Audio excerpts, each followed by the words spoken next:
এবং ডক্টর ইউনূস সাহেব কি নিজে দুর্নীতিগ্রস্ত, এই জন্য দুর্নীতিকে এরকম লাই দিতেছেন? উনি নিজের নামে কি ওয়ালেট নিচ্ছেন, উনি কি ম্যান পাওয়ারের ব্যবসা করতেছেন, নিজের কর মওকুফ করতেছেন। আমরা যারা ডক্টর ইউনূসের নিয়ে বড় বড় কথা বলছি এবং বিদেশে, তাদেরও লজ্জায় আসলে নাক কান কাটা যাচ্ছে। এটা উনি বুঝতে পারতেছেন কিনা? এখন কিন্তু একটা দলকে ব্যান করে এনসিপি আওয়ামী লীগ ব্যান করার জন্য ওই যে মব ক্রিয়েট করে, আবার কমিটি করার সময় সব জায়গায় আওয়ামী লীগের লোকই, তারা আওয়ামী লীগ ছাড়া কোনো লোক পায় না কমিটি করার জন্য। এখন বিএনপি লোক এনসিপিতে যাবে না, বিএনপি লোক এনসিপিতে যাবে না, কি করবে? আওয়ামী লীগের লোক এখন তলে তলে কার সাথে কার খাতে, তাহলে আওয়ামী লীগের লোক নিয়ে যদি তুমি কমিটি করবা, কেন এটা দেখবে? এবং বেশিরভাগ মানুষ মানে আমাদেরকে আমাদের আওয়ামী লীগের বন্ধুরা ফোন করলে এখন হাসে, কি বলছিলাম না, কেমন দেখলা। এবং সেটা একটা মানে খুবই, যারা জুলাইয়ের এক বছর আগে যারা জুলাই আন্দোলনের পক্ষে ছিল না, তারা কিন্তু আমাদেরকে চোখে আঙ্গুল দিয়ে দেখাইতেছে, দেখো তোমরা কারদের উপর বিশ্বাস করছিলা, কারা এরা। ইন্টারেস্টিং ব্যাপার হচ্ছে, অংশ নিতে পারুক আর না পারুক, আওয়ামী লীগও কিন্তু জাতীয় নির্বাচনের ব্যাপারে প্রত্যক্ষ বা পরোক্ষভাবে এক ধরনের কথা বলছে ইন্ডিয়াও, যে আসলে আমরা একটা নির্বাচিত সরকারের সাথে কথা বলবো। সোশ্যাল মিডিয়াতে আওয়ামী লীগকে আমরা খুব সোচ্চার দেখছি, কারণ তারা মনে করছে নির্বাচিত সরকার এলে, বিএনপি ক্ষমতা এলে, তারা মাঠের রাজনীতিতে এখনকার যে পালিয়ে থাকা অবস্থান, সেইটার চেয়ে পরিস্থিতিতে কিছুটা একটা স্পেস পাবে। এবং গত এক বছর ধরে মানে এই আওয়ামী লীগের অনেক নেতাকর্মী অনেক কিছুতেই বিএনপির দিকে তাকিয়ে আছে। এই বিষয়টা আপনি কিভাবে দেখেন? অনেকেই বলছে যে বিএনপি এবং আওয়ামী লীগের মধ্যে তলে তলে একটা সাংঘাতিক রকমের আতাত হচ্ছে। এখন আপনাদের মনে হয় নাই, দেশবাসীর আপনাদের এই পলিটিক্যাল পার্টিকুলার মনে হয় নাই যে বিএনপি কেন নির্বাচন চাইতেছে? আজকে নির্বাচন চাইলে দোষের কি? আপনার এই সংস্কারের ফার্স্ট আপনি কিছুই ঠিক হবে না। এই যে ডোনারদের কথা বলতেছেন, ডোনার আমাদের ডেভেলপমেন্ট পার্টনাররা কেউ ইনভেস্ট করছে না, সবাই বসে আছে ফেন্সে যে কখন একটি গণতান্ত্রিক সরকার আসবে দেশে। এখন আমরা চেয়েছি, আমরা খুব সিম্পল কারণে চাচ্ছি। আওয়ামী লীগ কি বলছে না বলছে ইটস ইমম্যাটেরিয়াল। কিন্তু আওয়ামী লীগের প্রতি আপনাদের একটু এক্সট্রা ভালোবাসা দেখা যাচ্ছে কিনা? আপনারা আওয়ামী লীগের নিষিদ্ধ চান না, আপনারা আওয়ামী লীগ 17 বছর ধরে আপনাদের আওয়ামী লীগ আমরা যখন জামাতকে নিষিদ্ধ করতে চাইছিল আওয়ামী লীগ, তখনও আমরা এটা অপোজ করছি, কারণ কোন দল নিষিদ্ধ আমরা চাই না। আমরা এনসিপি যখন নতুন দল হয়েছে তখন আমরা এটাকে স্বাগত জানাইছি, কারণ আমরা বহুদলীয় গণতন্ত্রে বিশ্বাস করি, দ্যাট ইজ বিএনপিস মোটো।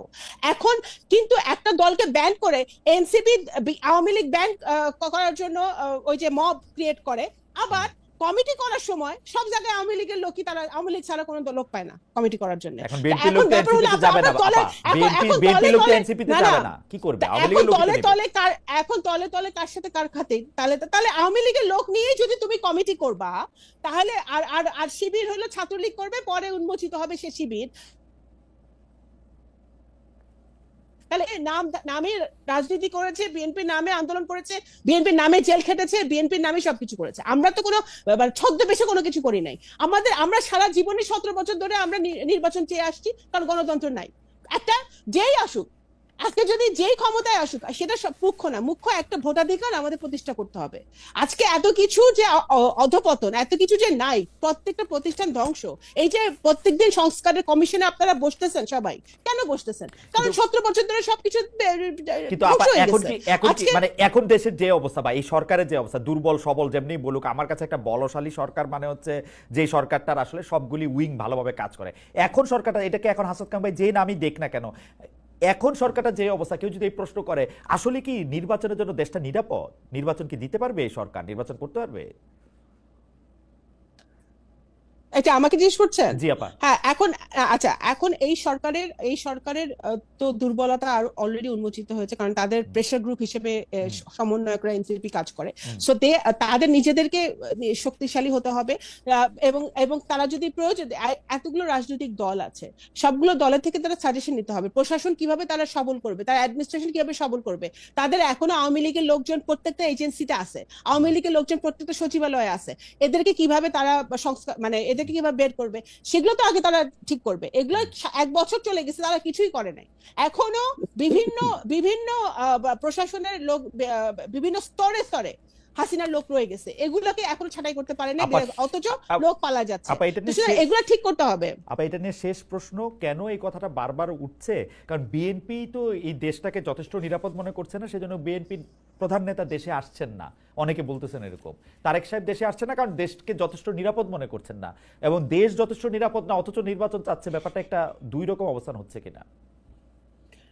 ষড়যন্ত্র তো চলতেছে, ষড়যন্ত্র চলতেছে না তা তো না, আমরা সবাই বুঝি যে ষড়যন্ত্র এই এখনো চলতেছে। ষড়যন্ত্রের মধ্যেই নির্বাচন চান? আওয়ামী লীগ দেশি বিদেশি ষড়যন্ত্র আছে, এবং ষড়যন্ত্রকে মোকাবেলা করার প্রথম ধাপ হচ্ছে একটা একটা গণতান্ত্রিক অবস্থা ফিরিয়ে আনা, এবং গণতান্ত্রিক অবস্থা ফিরিয়ে আনার প্রথম তো ষড়যন্ত্রের মধ্যেই নির্বাচন সবচেয়ে চান বড় নির্বাচন। আপা? ষড়যন্ত্রের মধ্যেই নির্বাচন চান? ষড়যন্ত্র চলতে থাকবে যদি নির্বাচন না হয়, যদি গণতান্ত্রিক অবস্থা ফিরিয়ে ওকে। না আসে, ষড়যন্ত্র চলমান থাকবে। তাহলে সবগুলো রাজনৈতিক দল ওই যে অগাস্টের 5 তারিখে গত বছর যেই জায়গায় ছিল সেই জায়গায় আসতে হবে, যে আমরা সকলেই একটা গণতান্ত্রিক পরিবেশ চাই, তাহলেই সম্ভব।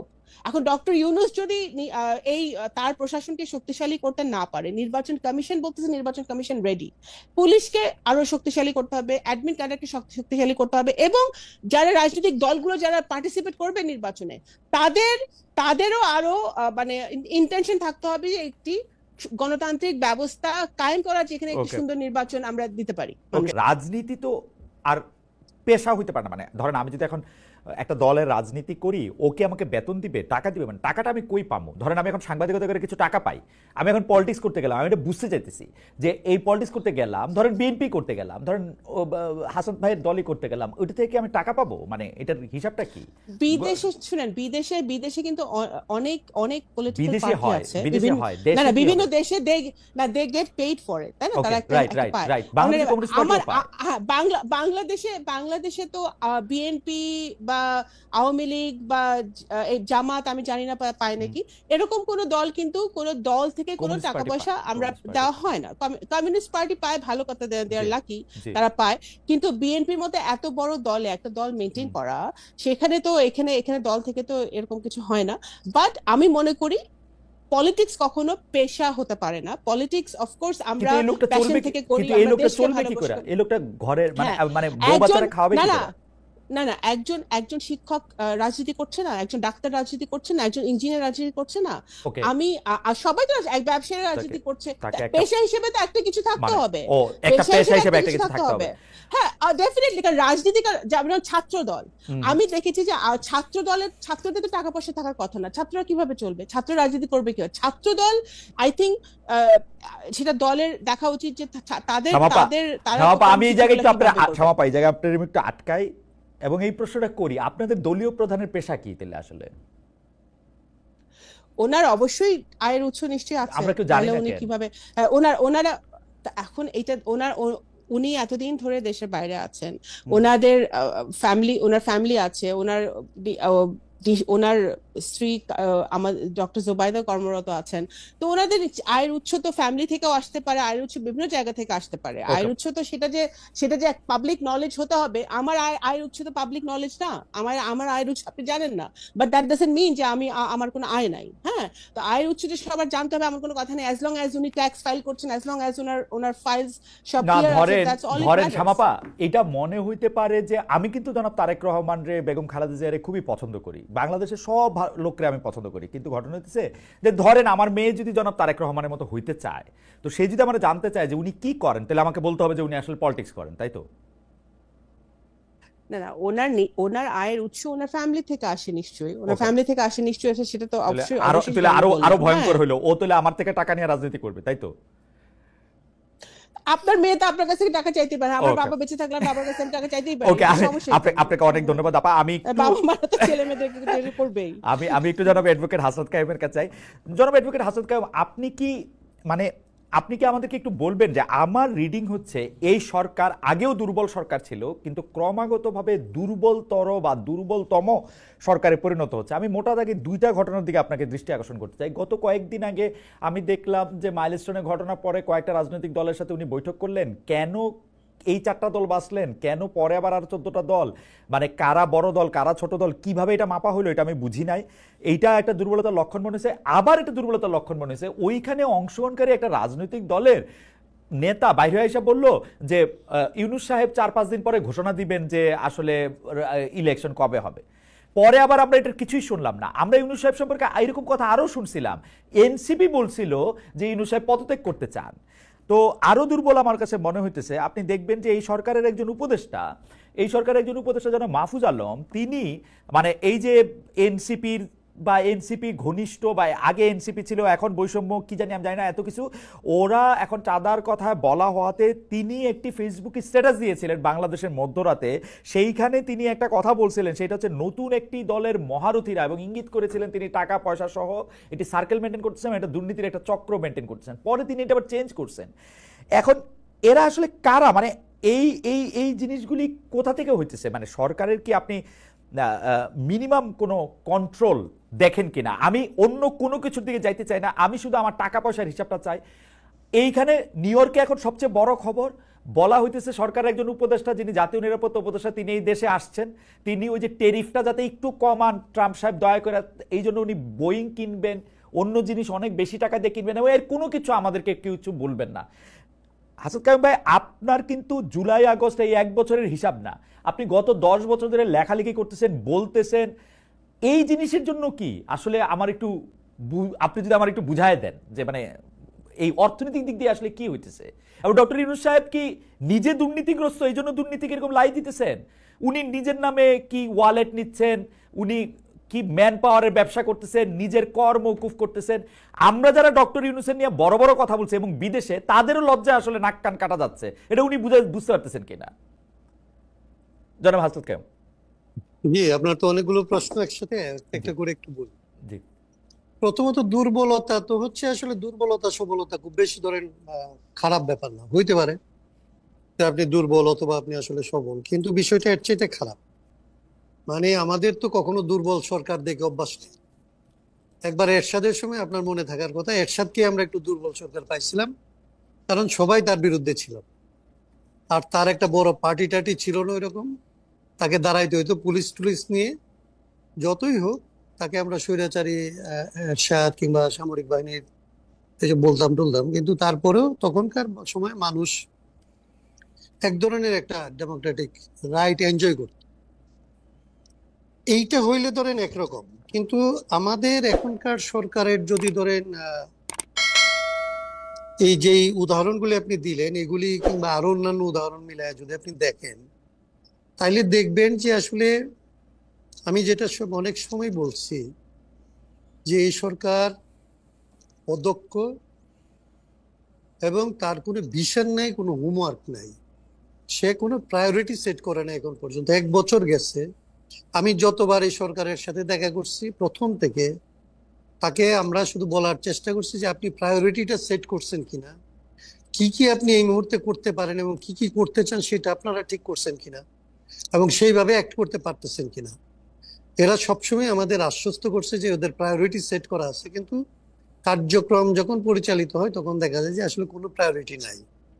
প্রায়োরিটি যেটা আপনি বললেন যে এই যে এখন লোন ডিসক্লোজার একটা এগ্রিমেন্ট হইলো, সেটা কেন মানে এরকম একটা পরিস্থিতির মধ্যে এই সরকার সে যে গেল, এটা ধরেন এর আগে 53 বছরের সমস্ত সরকারের আমরা সমালোচনা করি, কিন্তু কারো এরকম নন ডিসক্লোজার ট্রিটিতে যাওয়ার মতো ঘটনা ঘটে নাই কারো আমলে।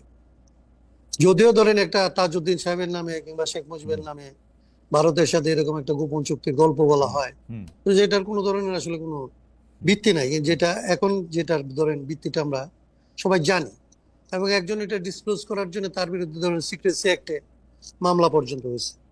তার মানে এটা হচ্ছে পরিষ্কার যে আপনি একটা নন ডিসক্লোজার এগ্রিমেন্টের মধ্যে আপনি ঢুকছেন।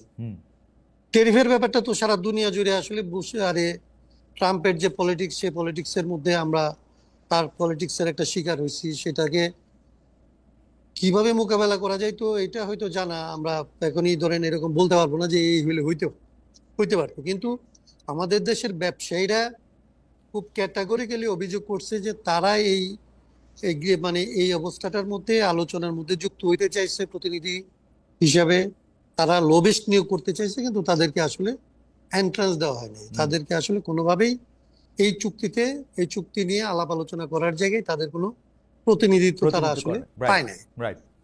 তো সেইটা হচ্ছে ধরেন ভয়াবহ, যে এটা আপনি না দিয়ে পারেন, যদি আমি দেখি যে আপনি দেশের স্বার্থে একটা কাজ করে আসছেন যেখানে আমি আপনাকে সহায়তা করতে চাইছিলাম, আপনার সহায়তার প্রয়োজন হয়নি, বরং আপনি ভালোভাবে শেষ করে আসছেন। কিন্তু আমি যদি দেখি যে আপনি আমাদের একমাত্র একটা ধরেন শিল্প সেক্টর, সেটা একটা বিপজ্জনক জায়গায় পৌঁছে গেছে। যারা এটার আসলে স্টেক, যারা রিয়েলি এখানে সবচেয়ে ক্ষতিগ্রস্ত হবে, তারা যখন এটার মধ্যে অংশ নিতে যাচ্ছে তখন আপনি তাদেরকে আসলে দিচ্ছেন না, কিন্তু পরে যে জিনিসগুলির মধ্যে আপনি তাদেরকে ঢুকাইতে চাইতেছেন এখন এটা হচ্ছে অনেক পেছন থেকে। এবং এইটাকে যদি কেউ পরবর্তীতে, আপনি যেটাকে বলুন, এটা একদিকে খুব পজিটিভলি বললে আপনি এটাকে দুর্বলতা বলতে পারেন, কিন্তু কেউ যদি খারাপ ভাবে এটাকে আসলে দেশের বিরুদ্ধে একটা অপকর্ম হিসেবে চিহ্নিত করে, তাহলে সেটার রিপ্লাই আসলে গভর্নমেন্ট কি দিবে? না, গভর্নমেন্ট, হাসান কাবে, এইটা একটা খুব ইন্টারেস্টিং, গভর্নমেন্ট তো কোনো কিছু রিপ্লাই দেয় না। গভর্নমেন্ট তো অন্যের ঘাড়ে আমরা দোষটা এটাই পায়। বলছিলাম, আমরা গভর্নমেন্ট হচ্ছে আপনার ঘাড়ে দোষটা পায়, বিএনপির ঘাড়ে দোষটা পায়, এবং গভর্নমেন্ট নিজেরা দেখায় যে তারা খুব সাধু সন্ত, অথচ সবগুলি কাজ করে যেগুলি আমরা হাসিনা করলে, বেগম জিয়া করলে আমরা খুবই এটা রিয়েক্ট করতাম। হ্যাঁ, ন্যাচারালি আমরা এটা বলছিলাম। আমরা ধরেন একদম 8 তারিখ ওনারা সরকার করলো, আমরা 11 তারিখে ওনাদের কাছে কতগুলো একটা আমাদের যে হোমওয়ার্কটা ছিল সংস্কারের ব্যাপারে কিংবা এরকম একটা সিচুয়েশন হলে কি হইতে পারে, সেইটা নিয়ে আমরা তাদেরকে আমাদের একটা লিখিত প্রস্তাব দিয়েছিলাম। সেইখানে আমরা তাদের কাছে একটা জিনিস চাইছিলাম, যে আপনারা একটা গভর্নমেন্ট যারা বাংলাদেশে আসছেন আমাদের সৌভাগ্যক্রমে, আপনারা যদি এখানে একটা ট্রান্সপারেন্ট গভর্নমেন্টের এক্সাম্পলটা সেট করে থাকে না, কতগুলো জিনিস আপনি সেট করে গেলেন, পরের জন্য আসলে এটা একটা মানে এটাকে ভাঙা খুব কঠিন হয়ে পড়ে। তা আমরা বলছিলাম যে আপনাদের পক্ষে এটা সম্ভব, যে আপনারা একটা ট্রান্সপারেন্সির নমুনা বা একটা প্র্যাকটিস এখানে আসলে আমরা কোনো গভর্নমেন্টের বেলায় দেখি নাই, আপনাদের কাছ থেকে এটা আমরা চাই, এটা আপনারা করতে পারেন। ওনারা বললেন, কিন্তু যেটা আপনি বললেন, আপনি যে উত্তরটা দিলেন সেটাই, যে ট্রান্সপারেন্সি তো পরের কথা, ওনারা তো কোনো বিষয় নিয়ে কারোর সাথে কথাই বলে না এখন পর্যন্ত। পলিটিক্যাল পার্টিগুলির সাথে যখন কথা হয়, সে কথাগুলি হচ্ছে তখন হয় যখন কোনো না কোনো ভাবে পরিস্থিতিটা আয়ত্তের বাইরে চলে যাচ্ছে বলে মনে হয়।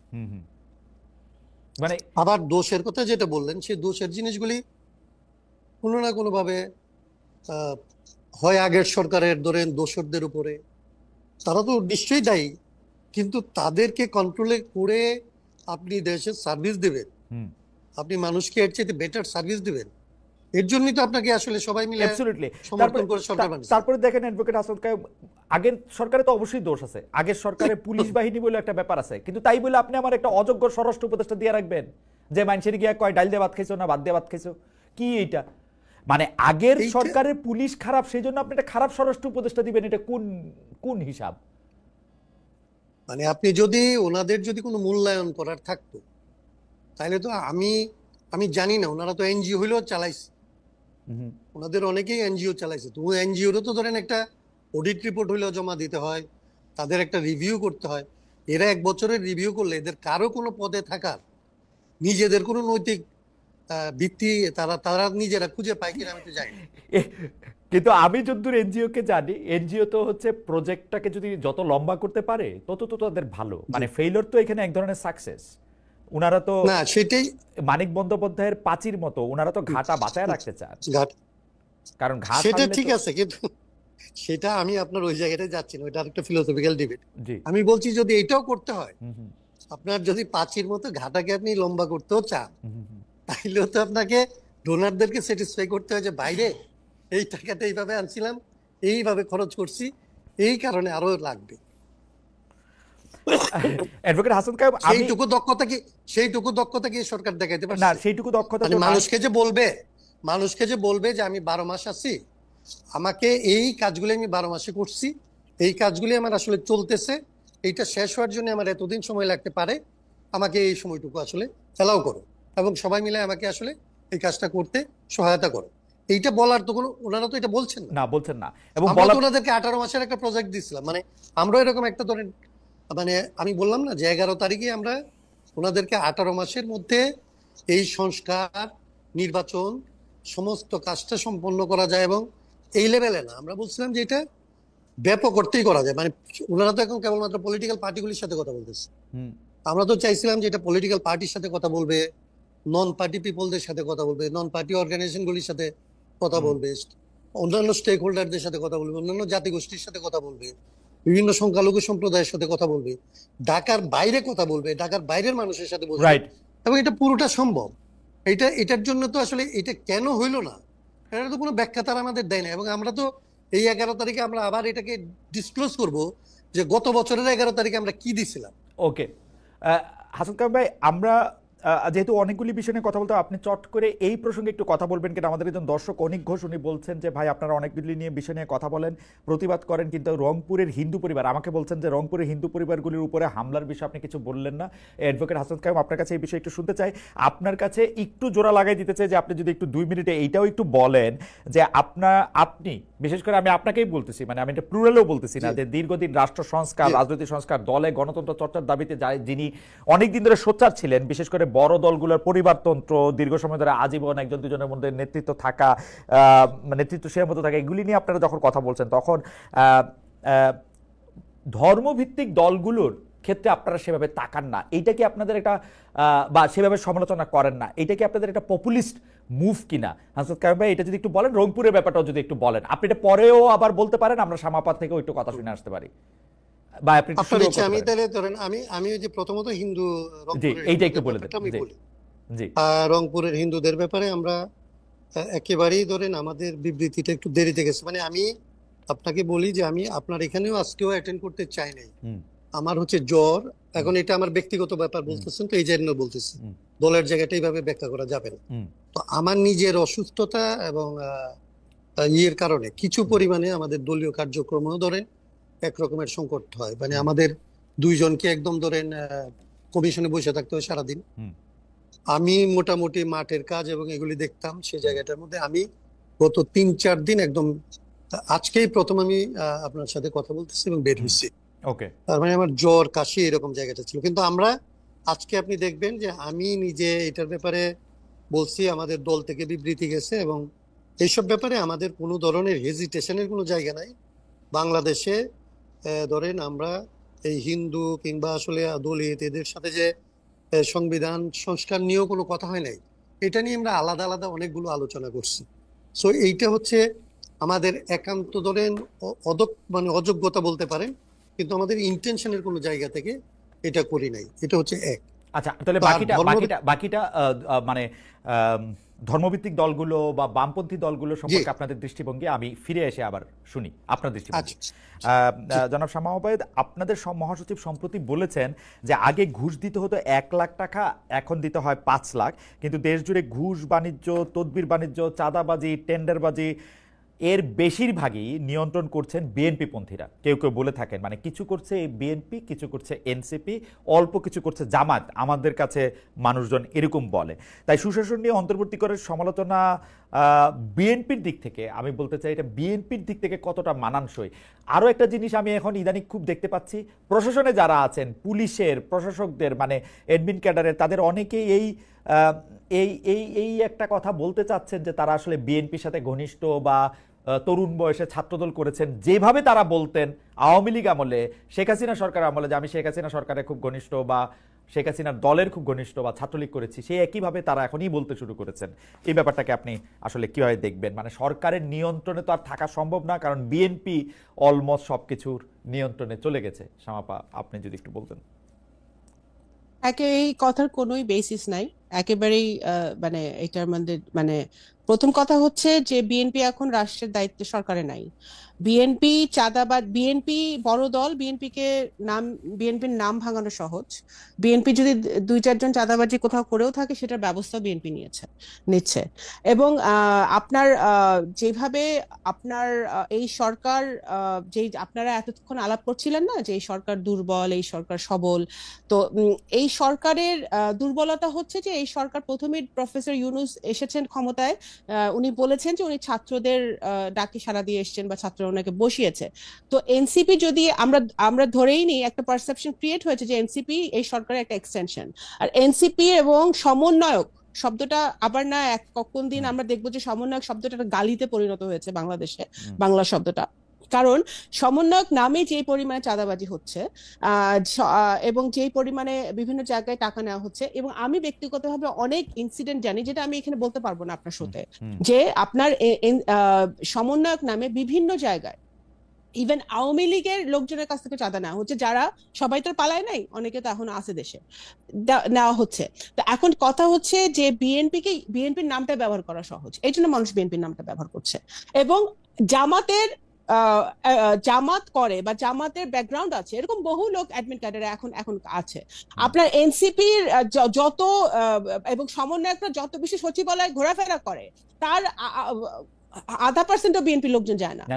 এখন এটা কারণ হচ্ছে যে সমন্বয়কদের তো ঘোরাফেরা করতে হয়, বিএনপি লোকেরা তো টেলিফোন উঠায় কইলি সমস্যা সমাধান। নো নো নো না না, আপনি বুঝতে পারছেন আমি কি বলছি। তারা ইটস ইজি ফর দেম, তাদের অ্যাক্সেসটা অনেক বেশি। তারা মনে করে, বরঞ্চ এনসিপি আলারা মনে করে, তারা যেখানে প্রোগ্রাম করতে যায় সেখানে আমি দেখলাম টাঙ্গাইলিনা কোথায় যাবে এনসিপি তাদের পদযাত্রা করতে না 1000-এর বেশি পুলিশ ওখানে দিছে। তো এখন ব্যাপার হচ্ছে যে ওখানে তারা তো প্রোটোকল পাচ্ছে, তারা আর্মি প্রোটোকল পাচ্ছে, তারা পুলিশ প্রোটোকল পাচ্ছে, তারা র্যাবের প্রোটোকল পাচ্ছে, তাদের প্রশাসনের প্রোটোকল পাচ্ছে। তারা সরকার তো তাদের সাথে তাদেরকে সব রকম সহযোগিতা করছে। তো আপনারা কিভাবে বলেন যে বিএনপি চাঁদাবাজি করছে? বিএনপি যে চাঁদাবাজি করেও থাকে তাহলে তো সেটা ব্যবস্থা নেওয়া হচ্ছে। আমি দুইটা জায়গায় বলি। প্রথম কথা হচ্ছে এনসিপি বিএনপি আর্মির প্রোটোকল পাচ্ছে কিনা এটা আমি জানি না। এনসিপি যখন বিপদে পড়েছিল তাকে আর্মি সহযোগিতা করতে এসেছে। আর বিএনপির চাঁদাবাজির কথা যদি আমি বলি, আমি আসলে প্রায়ই আমি শুনি, কিন্তু ভিডিওতে দেখি, অডিওতে শুনি, যেগুলি মানে বিএনপি ছাত্রদল যুবদল চাঁদাবাজি তদবির টেন্ডারবাজি করছে, 17 বছর ধরে না খেয়ে থাকার হুমকি দিচ্ছে। আপনিও যদি আমি জানি যে আপনি কিন্তু আপনার নির্বাচনী এলাকায় আপনি সবসময় যান, আপনি গেলে নিশ্চয় আপনিও শুনেন, আমাকে বললেন না, কিন্তু কিন্তু কিন্তু ঘটনা তো বিএনপির একজন, মানে এটা তো আপনার চেয়ে বেশি আসলে কে জানে। আমি বলি আপনাকে, যেসব ভিডিও অডিওগুলো আমরা দেখি, এটা আপনারা বিশ্বাস করবেন না শুনলে, যখন একটা পেপারে একটা নিউজ আসে বা একটা ভিডিও ভাইরাল হয়, তখন কিন্তু এটা ইনভেস্টিগেশন করার আগে দল ব্যবস্থা নেয়, এবং অনেক সময় কিন্তু পরে ইনভেস্টিগেট করে দেখা যায় যে ব্যাপারটা হয়তো ওরকম না, বা ওরকম ভাবে আমাদের লোকজন ইনভলভ ছিল না, বাট ব্যবস্থা কিন্তু নেওয়া হচ্ছে। আমি অস্বীকার করছি না যে চাঁদাবাজি একেবারে হচ্ছে না বিএনপির পক্ষ থেকে, যেখানে হচ্ছে সেখানে ব্যবস্থা নেওয়া হচ্ছে, সেটা হচ্ছে আমার পয়েন্ট। আরেকটা হচ্ছে যে আপনারা এই যে সব দল মিলে, এই ইসলামিক দল, জামাত, এনসিপি, এখন আওয়ামী লীগ এখন বেশি কথা কয় না, আওয়ামী লীগ তলে তলে আছে, কিন্তু যারা এখন মানে দৃশ্যমান বাংলাদেশের পলিটিক্সে, সবাই এখন বিএনপিকে দোষারোপ করে, বিএনপিকে চাঁদাবাজ বানানো, বিএনপিকে চোর বানানো, বিএনপিকে ডাকাত বানানো সহজ তাদের জন্য। তাদের পলিটিক্সে যায়, তাদের পলিটিক্স যেই পলিটিক্স এখন চলতেছে বাংলাদেশে, এটা যায়, এজন্য তারা করছে। কিন্তু শামাপা, মানে আপনার কথার সাথে আমি মিল পাইতেছি গত সরকারের লোকজনের কথাবার্তায়, কারণ গত সরকারের লোকজন কইতো যে তোরা যে যাই করো সবাই খালি আওয়ামী লীগের খারাপ বলে। ব্যাপারটা কি আসলে তাই কিনা? সরকারে আছি না, আমরা কি সরকারে আছি? বিএনপি এখন ডিফেক্টো গভর্নমেন্ট। আমি তো এই টেলিভিশনের শো শেষ করে আপনার কাছে তদবির করব, 3টা তদবির আমার কাছে যে এখন আসতেছে। প্রথম কথা হচ্ছে, দেখেন, আমাদের প্রশাসন আমাদের না, সরকারও আমাদের না। সরকার বরঞ্চ সরকারের বিরুদ্ধে আমাদের অনেক কমপ্লেন আছে যে সরকার এই যে এখন যে নতুন একটা ট্রেন্ড শুরু হয়েছে যে মব, হ্যাঁ, এই মব অ্যাটাক ঠেকাতে ব্যর্থ হচ্ছে। বিভিন্ন জায়গায় ল এন্ড অর্ডার সিচুয়েশন খুবই খারাপ অবস্থা। আবার পুলিশ যে পরিমাণ স্ট্রেংথ নিয়ে পুলিশের মাঠে থাকা উচিত, সেই পুলিশ একেবারেই মাঠে থাকতে পারছে না বা থাকতে পারছে না। আমি আপনাকে একটু বলি, আপনাদের সরকার, মানে আপনারা এখনো সরকারে না, এটা আমি কেমনে বুঝবো? সরকার প্রধান অকারণে লন্ডনে গিয়ে আপনাকে দলের প্রধানের সাথে দেখা করে আসেন, কিছু কারণ ছিল না তারেক সাহেবের সাথে দেখা করা ছাড়া। দেখুন, ডক্টর ইউনূস তো সব দলের প্রধানের সাথে দেখা গিয়া এরকম লন্ডনে গিয়া, না সব এখন বাংলাদেশ, উনি তো লন্ডনে ওনার নিজের কাজে গিয়েছিল, রাইট? এখন লন্ডনে কাজে গিয়ে যদি জনাব তারেক রহমানের সাথে যেই দলটি 4বারের এবং জাতির উদ্দেশ্যে ভাষণে বলছে এপ্রিলের নির্বাচন দিবে, ওই দলের প্রধানের সাথে দেখা করে আইসা বলছে আচ্ছা ফেব্রুয়ারিতেও হইতে পারে, আরেকবার দেখা করলে বলবে ডিসেম্বরে হবে। আমরা তো ডিসেম্বরে সবসময় চেয়ে আসছি। আপনাদের চাওয়াই তো চাওয়া। না, এখন আপনি বলেন যে জামাত তো ফেব্রুয়ারিতে চাইছিল, জামাত তো ফেব্রুয়ারিতে প্রথমে চাইছিল, তো এখন ফেব্রুয়ারিতে তো হচ্ছে, এখন এখানে তো জামাতের চাওয়াটা বেশি মিলতেছে না এখানে। আমরা তো ডিসেম্বরের আগে চাইছিলাম, আমরা তো চাইনি আমরা তো ফেব্রুয়ারিতে, আমরা তো চাইছিলাম ডিসেম্বরের মধ্যে ইলেকশন হোক, কারণ সংস্কার কিছুই তো করতে পারতেছে না সরকার, সেটা আপনাদের জন্য করতে পারতেছে না। আপনারা 6 মাস ধরে প্রধানমন্ত্রী 10 বছর থাকবে না 5 বছর ধৈর্যের সাথে এই সংস্কারগুলা নিয়ে কাজ করতেছে। বিএনপি তো হাসিনার আমল, যখন আমাদের আমাদেরকে আমরা বাসায় থাকতে পারি না, পালায় বেড়াতেছি, তখন থেকে আমরা সংস্কার নিয়ে কথা বলতেছি। Right. এখন হাসিনা যাওয়ার পরে এখন সবাই এখন উঠে যখন পড়ে নামছে পাওয়ারের সংস্কার কাছাকাছি নিয়ে। আসছেন তখন সংস্কার হ্যাঁ, থেকে একটু দূরে চলে এখন যাচ্ছেন। সবাই সংস্কার, না না, no, not at all, not at all, we are the one who wants this reform. আচ্ছা, ঠিক আছে। বাট আমি- আমরা তো দিনের পর দিন কাজ করে যাচ্ছি রিফর্ম নিয়ে। আমি একটু- কিন্তু একটা জায়গায় তো আসতে হবে, একটা Okay. জায়গায় তো আসতে হবে আমাদের Okay. সবার। একটা জায়গায় আসতে হবে, রাইট। আমি আবার আপনার কাছে আসব, তার আমি একটু জনাব হাসনাত কাইয়ুমের কাছে আসি। তবে দর্শকদের কাছে আমি একটা প্রশ্ন করেছিলাম যে বৈষম্য বিরোধী ছাত্র আন্দোলনের কেন্দ্রীয় কমিটি ছাড়া অন্য সব কমিটি স্থগিত করা হয়েছে। প্রিয় দর্শক, এতে সমন্বয় করেছে চাঁদাবাজির অভিযোগ কমবে বলে মনে করেন কিনা? শতকরা 61% মনে করেন যে হ্যাঁ কমবে, শতকরা 39% মনে করেন না যে কমবে না। এইটা অবশ্য আমি বুঝতেই পারি নাই যে কেন্দ্রীয় কমিটি ছাড়া অন্য সব কমিটি কেন স্থগিত করা হলো, কারণ যিনি অভিযুক্ত তার সাথে তো আসলে কেন্দ্রীয় কমিটির সংস্রবে আমি আসলে দেখতে পেয়েছিলাম। অন্য কমিটিগুলি কি করলো এটা আমি ঠিক বুঝলাম না।